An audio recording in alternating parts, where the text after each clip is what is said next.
Paz, Senhor, amigos do canal. Mais um dia nós juntinhos e mais um vídeo, uma palavra forte ao teu coração. Eu gostaria que você já abrisse a palavra de Deus para receber essa palavra, uma palavra tremenda que Deus me deu. Foi tão maravilhoso, pessoal, que eu tinha preparado essa pregação de hoje no dia 20 de abril. Hoje nós estamos no dia 22 de abril. E Deus colocou no meu coração, eu falei, eu vou pregar essa pregação que eu preparei, eu anotei no caderno que Deus colocou no meu coração. Aí eu fui abrir a palavra antes de fazer esse vídeo.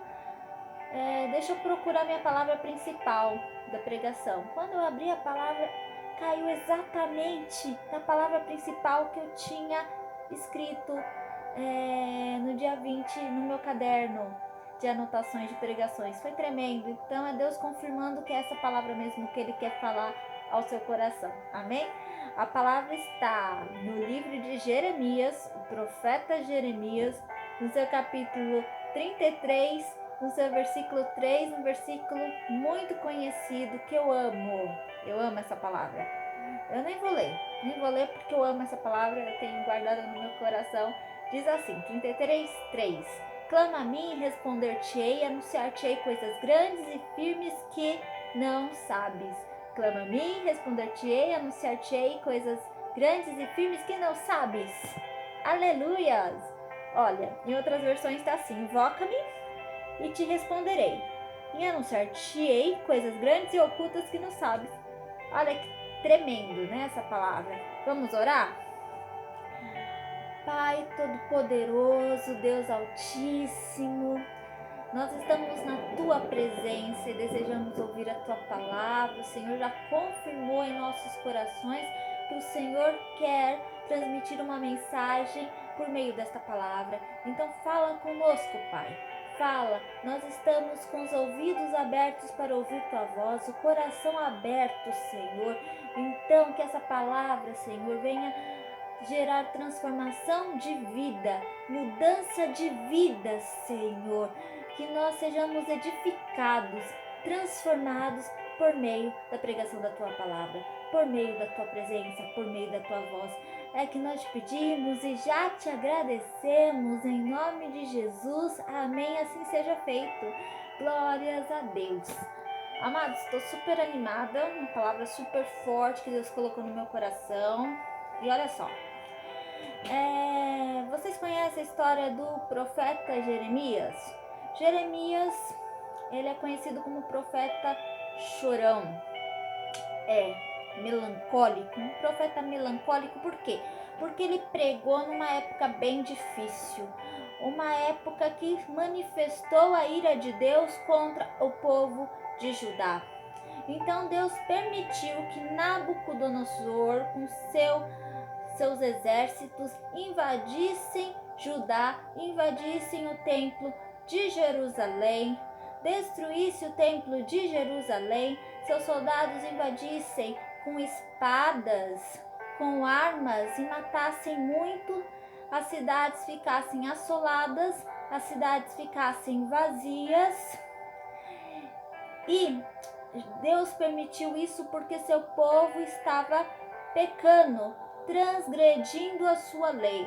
Então foi uma justiça de Deus contra seu povo, para que seu povo se voltasse a ele. Então esse versículo diz assim: clama a mim e responder-te-ei, anunciar-te-ei coisas grandes e firmes que não sabes. Então que Deus queria que o povo fizesse em meio a essa situação de assolação, de destruição, de cativeiro, pois Nabucodonosor levou o povo de Judá como cativo para a Babilônia. O povo ficou cativo de um rei desconhecido, juntamente com o povo de língua desconhecida, numa terra desconhecida. Eles saíram da sua terra prometida para ir para uma terra desconhecida e ser escravo de um rei estranho, ser escravo de um povo estranho. Então, Deus transmite essa mensagem, a mensagem ao profeta Jeremias para ser passada para seu povo, para o povo clamar a ele, para o povo se voltar à face de Deus, se voltar à presença de Deus. E olha só, continuando aqui, Deus faz promessa para o povo: se o povo clamar a ele, ele vai responder. E tem uma promessa forte aqui no versículo 6. Eis que lhe trarei a ela saúde e cura, e o sararei, e eles revelarei abundância de paz e segurança. Restaurarei a sorte de Judá e de Israel, e os edificarei como no princípio. Purificá-lo-eis de toda sua iniquidade com que pecaram contra mim. Olha só, Deus está transmitindo ao povo que o povo pecou contra ele. E foi por causa do pecado do povo que aconteceu toda essa situação, essa assolação contra a cidade, contra o templo, contra a vida de um povo que levava uma vida normal. Até que o mal, surpreendentemente, um povo veio trazer guerra e destruiu a vida deste povo. Aí Deus diz assim: e perdoarei todas as suas iniquidades. Olha, tem promessa de perdão. Então, se o povo invocar a face de Deus, clamar a Deus, a promessa é purificação de todos os seus pecados, de suas iniquidades, perdão de todos os seus pecados, de todas as suas iniquidades, a quais transgrediram contra mim. Então tem uma promessa, mas haveria necessidade do povo clamar, do povo invocar, para que Deus voltasse e trazesse resposta para aquele povo. Amém? Amados, eu sempre digo que o salário do pecado é a morte. E Deus não quer que você viva uma vida de derrotismo, de morte. Ele não quer. Ele tem vida e vida com abundância. Tem um profeta muito conhecido como o maior profeta nascido de mulher. Ele diz assim: eu sou a voz que clama no deserto, que foi pregado pelo profeta Isaías no capítulo 41. Voz que clama no deserto, preparai o caminho do Senhor, endireitai as suas veredas. Esse profeta, na verdade, ele não se titulava profeta, ele se titulava somente uma voz. Mas a pregação dele era forte. Ele pregava para os fariseus e falava assim: ó raça de víboras, arrependei-vos dos seus pecados, produzi frutos dignos de arrependimento. Quem lhe ensinou a fugir da ira vindoura? Então, esse homem grandioso em palavras, que batizava nas circunvizinhanças do Rio Jordão, que batizava nas intermediações do Rio Jordão, chama-se João Batista, que foi filho de Isabel e Zacarias. A minha pregação, eu preguei essa mensagem no vídeo anterior. Ele veio de uma promessa de um homem e uma mulher que eram avançados de idade e não poderiam ter filhos. Então João Batista, ele foi enviado para preparar o caminho de Jesus Cristo, o nosso Salvador. Então ele batizava no Rio Jordão para arrependimento. Mas aquele que viria após ele batizaria com o Espírito Santo e com fogo. Ele falava de Jesus Cristo. E João Batista, ele pregava o arrependimento para remissão de pecados. Então, quando os publicanos, os fariseus iam até João Batista no Rio Jordão para serem batizados, João Batista falava assim: arrependei-vos, pois é chegado o reino dos céus. Então não poderia se batizar de qualquer jeito. Antes, eles teriam que ter uma mudança de vida, uma mudança de comportamento. Eles teriam que se arrepender diante de Deus antes de ser batizado no Rio Jordão. Aí a multidão preocupada falava assim para João Batista: o que faremos? Porque ele falava: arrependei-vos, produzir frutos dignos de arrependimento, pois é chegado o reino dos céus. Aí João Batista falava: aquele que tem 2 túnicas, reparta com quem não tem. Aí chegavam os publicanos e perguntavam: e nós, o que faremos? Não cobreis além do que é prescrito, não cobrei mais do que é prescrito, porque os publicanos, eles costumavam cobrar mais os impostos. Os publicanos eram os cobradores de impostos da época. Então João Batista, ele vinha com uma mensagem: você tem que mudar suas atitudes, você tem que mudar o seu comportamento, você não pode estar diante da presença de Deus, da face de Deus, de qualquer jeito, sem antes mudar suas atitudes, repensar as tuas atitudes, repensar o seu modo de vida. Quais são as suas ações? Será que essas ações são ações dignas de alguém que está na presença de Deus, que serve a Deus, que serve o reino de Deus? Ou você tem que mudar? Você tem que se prostrar na presença de Deus e pedir perdão pelas suas atitudes, pelos seus pecados, que você sabe que o Espírito Santo testifica no seu coração que você está errando, que você precisa mudar, que você precisa se arrepender. E essa palavra do João Batista, que você pode encontrar melhor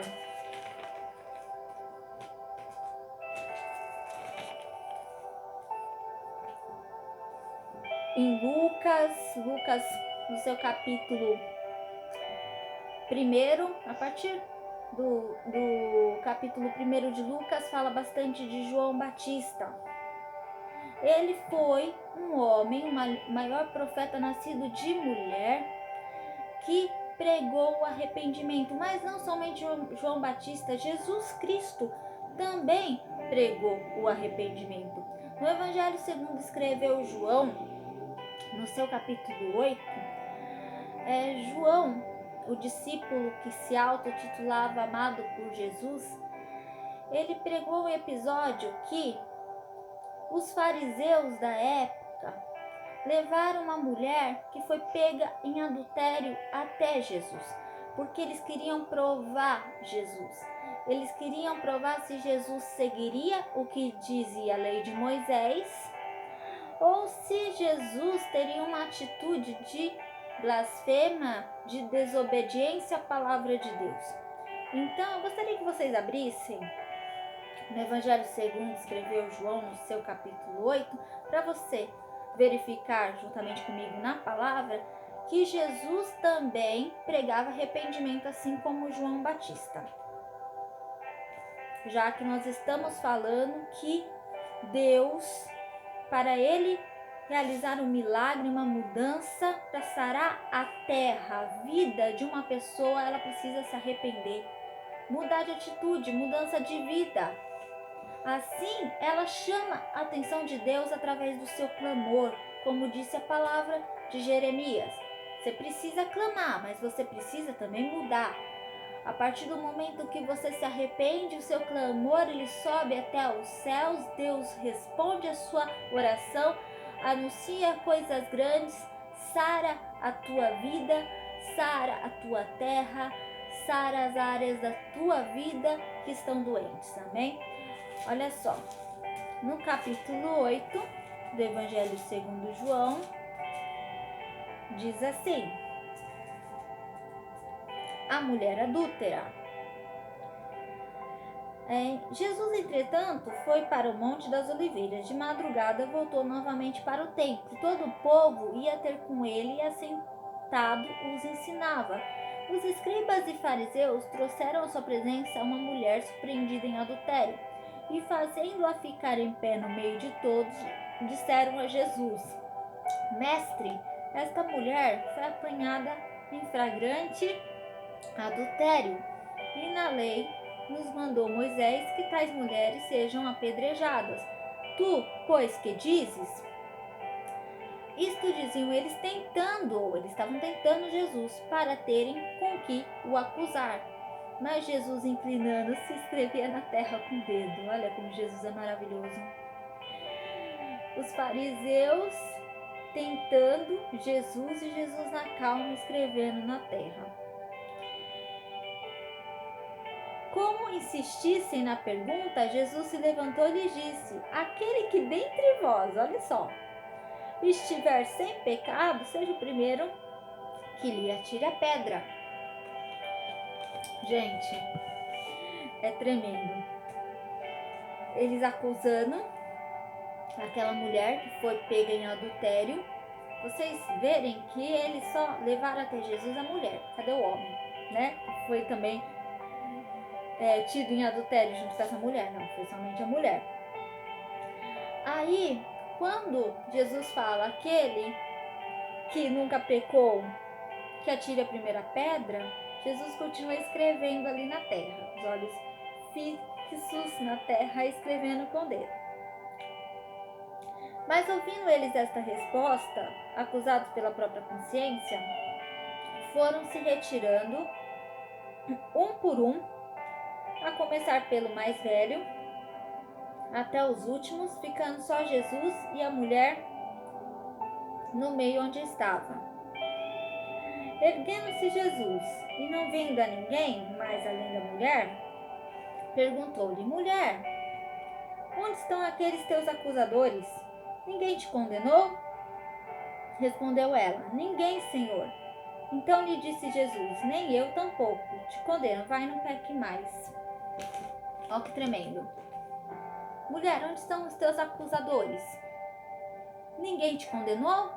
Ela disse: Não, Senhor, nem eu te condeno. Vá, mas não peques mais. Não peques mais. Eu estou perdoando os teus pecados, Jesus disse àquela mulher. Mas não é para pecar mais, é para ter mudança de vida, mudança de atitude. Não adultere novamente. Não adultere para que não te aconteça algo pior.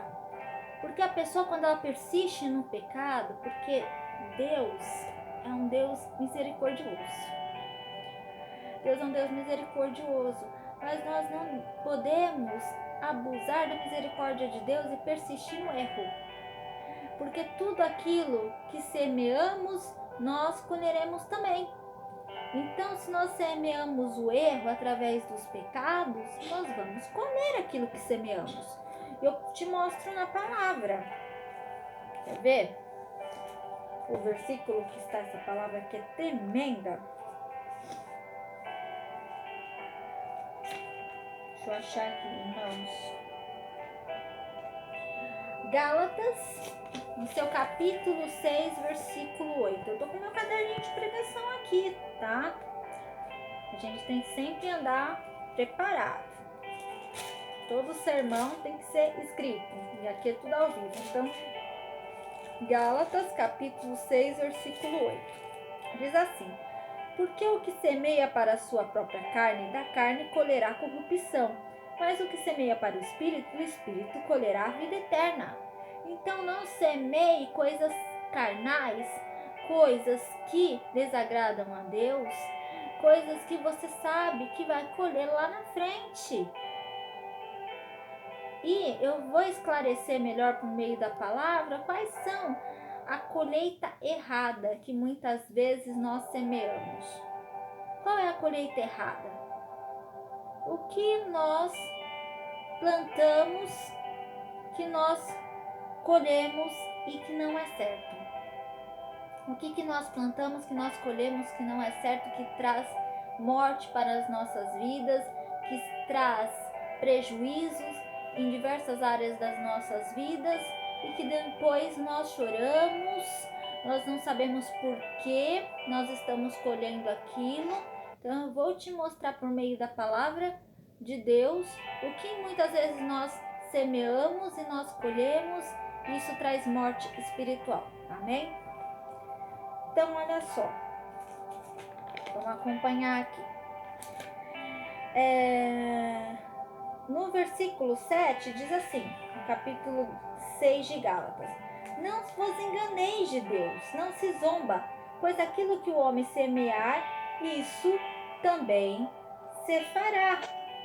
Olha só, então tudo que você semeia, você também colhe. Então tome cuidado com o que você está plantando, semeando. E em Gálatas, no seu capítulo 5, a partir do versículo 13, diz assim: Porque vós, irmãos, fostes chamados à liberdade, porém não useis da liberdade para dar ocasião à carne. Sede então servos uns dos outros pelo amor. Olha só, nós somos livres. Nós somos livres para escolher o caminho que nós quisermos seguir. Nós somos livres. Nós somos livres para fazer o bem e para fazer o mal. Nós somos livres para obedecer a Deus e para desobedecer a Deus. O caminho você escolhe, mas você vai colher também o que você escolher. Então, por isso, tem que ter sabedoria e tem que ouvir a voz de Deus. Será o que eu estou fazendo? Eu estou agradando a Deus? Será que as minhas atitudes, meus pensamentos estão agradando a Deus? Igual João Batista dizia na sua pregação, na sua forte pregação: arrependei-vos, pois é chegado o reino dos céus. Olha só, a volta de Jesus está próxima. Você não será arrebatado se estiver levando uma vida de qualquer jeito. Se você estiver com as vestes sujas. As suas vestes têm que estar banhadas através do sangue do Cordeiro. Você tem que se banhar com o sangue do Cordeiro. Aí você me pergunta: como eu faço isso? Me banhar através do sangue do Cordeiro? Não entendi nada. Quem é o Cordeiro de Deus que tira o pecado do mundo? Palavra de João Batista. João Batista viu Jesus e diz: eis o Cordeiro de Deus que tira o pecado do mundo. Então o Cordeiro é Jesus.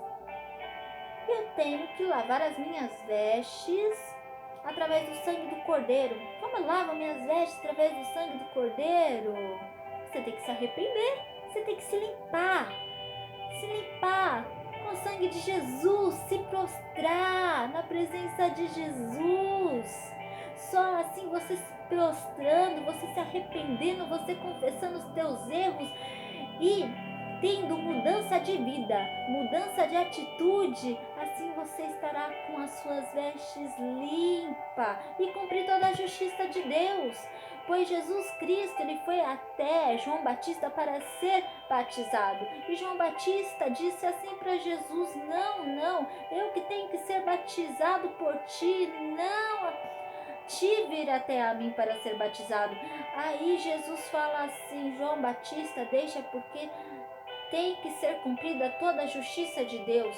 Então Jesus quer dizer para João Batista: João Batista, eu vim aqui para cumprir a justiça do meu Pai, toda a justiça do meu Pai, então eu vim me batizar. E João Batista batizou Jesus.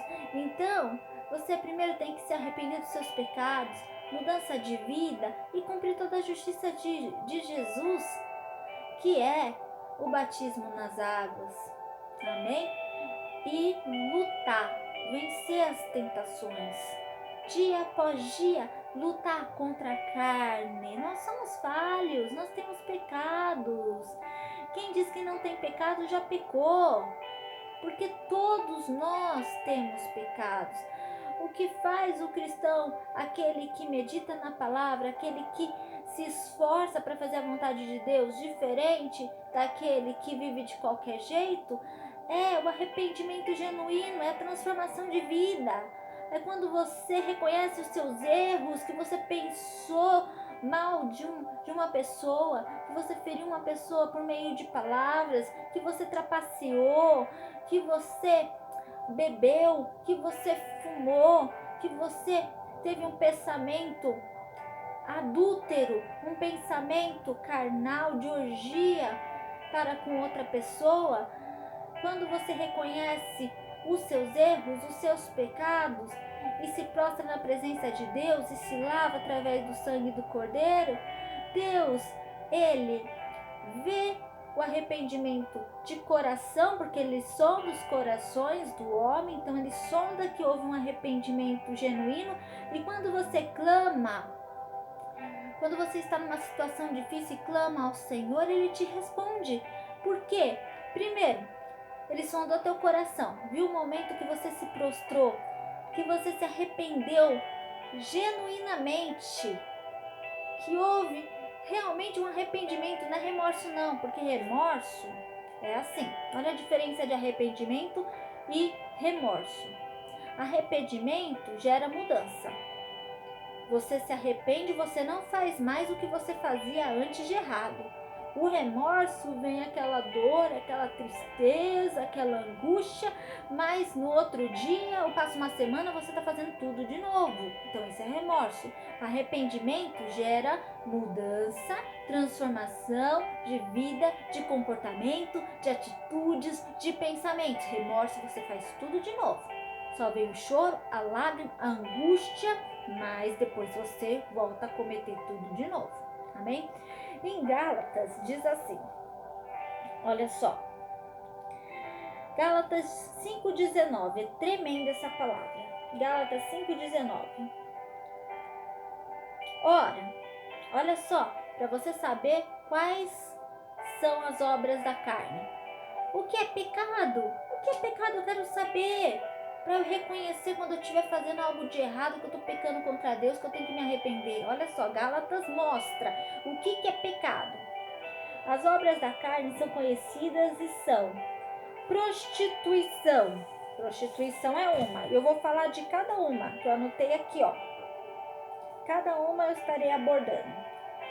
Prostituição, impureza, lascívia, idolatria, feitiçarias, inimizades, porfias, ciúmes, iras, discórdias, dissensões, facções, invejas, bebedices, glutonarias e coisas semelhantes. Olha só. A primeira obra da carne, que é pecado, transgressão contra Deus, diz assim: impureza, prostituição, perdoe-me. Prostituição é a primeira que diz assim: prostituição. O que é prostituição? Olha só que eu pesquisei no dicionário. Vida desregrada de devassidão. Sexo realizado com diversos parceiros sem compromisso. Imoralidade sexual. Olha só o que é prostituição. Quando você, muitas vezes, sai para uma festa. Aí você conhece alguém muito atraente, que te seduz e você tem um desejo carnal. E você tem relação sexual com essa pessoa, mas sem compromisso. Aí passa um mês, você vai para outra festa e conhece outra pessoa que te atrai e você tem relação sexual também, sem compromisso nenhum. Isso é a prostituição. É o sexo sem temor nenhum. O sexo sem compromisso. Reconheceu? Você praticou essa obra da carne, essa iniquidade, você não se arrependeu? É momento de arrependimento e transformação de vida. Olha só, impureza. O que é impureza? Sujeira espiritual, maus pensamentos, imoralidade sexual, roubo, homicídio, adultério, cobiça, maldade, engano, devassidão, inveja, calúnia, arrogância, insensatez, tudo se enquadra em impureza. Então, quando eu tenho um pensamento de ódio, um pensamento de ira, um pensamento de prostituição, um pensamento de desejo, de cobiça, isso é uma sujeira espiritual que eu tenho que limpar minha mente. Então, quando vir pensamentos impuros, você já tem que orar fala: sai de mim, pensamentos, e você tem que voltar a sua mente para as coisas boas, para coisas boas. E se o pensamento persistir, pede para Deus remover esse pensamento, que o capacete da fé, da salvação esteja sobre a sua vida. Amém? Diz a maldade. O que é mal? Maldade não. Diz aqui, lascívia.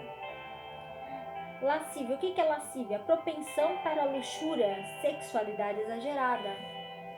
É uma pessoa que não consegue se controlar. Um exemplo. Ela sempre está buscando na internet vídeos pornográficos. E ela sente muito desejo carnal. Passa uma mulher na rua, a pessoa já volta para as partes íntimas da mulher e fica olhando e fica desejando, desejos carnais. Então isso é enquadrado como lascívia. Idolatria, culto que se presta a ídolos, amor excessivo, admiração exagerada. Olha, idolatria também é reconhecido como uma obra da carne, um pecado que desagrada a Deus. Mas idolatria não é somente a idolatria de um ídolo, de uma imagem de um santo, uma imagem de Maria, de Expedito, não. Idolatria também é quando você se apega ao seu coração, por exemplo, nas riquezas, no dinheiro, nos bens materiais, você faz daquilo seu Deus. Você se sente seguro tendo aquilo, você idolatra. Onde está o teu coração? É aí que estará o teu tesouro. Então, onde você tem colocado o teu coração? Onde está teu coração? Você tem se apegado ao que você tem idolatrado? Pode ser uma pessoa. Teu esposo tem sido teu Deus. Você não vai nem na igreja porque seu esposo não deixa e você ama demais ele e você tem medo de perder ele. Então você deixa de buscar a Deus, de ouvir um louvor, de ouvir uma pregação, porque você teme. Você tem feito o teu marido como um Deus, idolatrado ele. Olha só, outro pecado. Feitiçarias. Feitiçaria, desobediência, rebeldia. Feitiçaria não é somente uma obra de macumbaria, uma obra realizada no terreiro de sacrifício de animal, não. Feitiçaria também é desobediência, uma pessoa desobediente, rebelde, desobediente a patrão, rebeldia contra pai e mãe, o filho que maltrata o pai, maltrata a mãe fala: você não vai sair para se drogar, você não vai sair para se prostituir, você não vai para essa balada. O filho xinga, agride verbalmente a mãe, né? É uma feitiçaria, é uma desobediência, está sendo